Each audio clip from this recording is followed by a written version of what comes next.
How to turn off end-to-end encryption on Messenger. Hey everyone, welcome back to the channel. In today's video, I'll show you how to turn off end-to-end encryption on Facebook Messenger. So now without further ado, let's get started. So first thing first, open the Messenger app on your phone.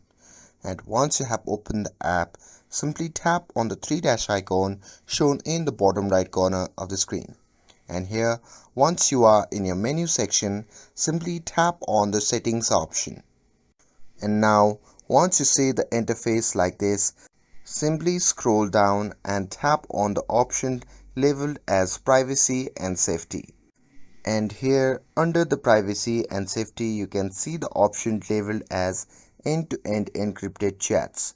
So simply tap on that. Now here you can see the option labeled as message storage. So just tap on that.